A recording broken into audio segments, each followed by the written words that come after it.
Stage कशी कळणार आपल्याला, की आजार किती पसरला आहे त्याच्यावर आपली स्टेज अवलंबून असते आणि त्याच्यावर आपला ट्रीटमेंट अवलंबून असते. बरेच वेळा लोक आम्हाला एखादा बायोप्सीचा रिपोर्ट पाठवतात आणि आम्हाला विचारतात की याची स्टेज काय, याच्यावर सांगा आम्हाला. खरं तर स्टेज बघण्यासाठी फक्त बायोप्सीचा रिपोर्ट किंवा हिस्टोपॅथॉलॉजीचा रिपोर्ट पुरेसा नसतो. स्टेजसाठी बऱ्याचशा गोष्टी आपल्याला तपासाव्या लागतात. तर सगळ्यात पहिले बघूयात स्टेज आपण कशी ठरवू. सायंटिफिकली जर म्हटलं तर TNM स्टेजिंग ही बहुतांश कॅन्सरसाठी वापरलं जातं. तर TNM स्टेजिंगमध्ये काय असतं, तर एक निमोनिक्स आहे ते किंवा एक शॉर्ट फॉर्म आहे तो. तर T म्हणजेच ट्यूमर साईज, म्हणजे ट्यूमरची साईज काय आहे त्याच्यानुसार. N म्हणजे नोड्स किंवा आपण त्याला टॉन्सिल्स म्हणूया. तर प्रत्येक कॅन्सर आपल्याला माहिती आहे की आजूबाजूच्या ग्रंथीमध्ये किंवा टॉन्सिल्समध्ये पसरत असतो.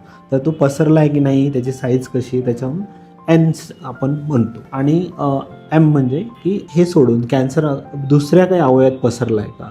फॉर एक्झाम्पल तोंडाचा कॅन्सर फुफ्फुसामध्ये किंवा बोनमध्ये पसरला असेल तर त्याला डिस्टंट मेटास्टॅसिस म्हणतो आपण. तर असं काही झालं आहे का, तर त्याला आपण म्हणूयात की मेटास्टॅसिससाठी M. तर ही झाली TNM स्टेज. पण TNM स्टेज बरीचशी कॉम्प्लिकेटेड आहे आणि ही मुख्यतः डॉक्टरांच्या कम्युनिकेशनसाठी आणि किंवा त्यांच्या ट्रीटमेंट प्लॅनिंगसाठी गरजेची आहे.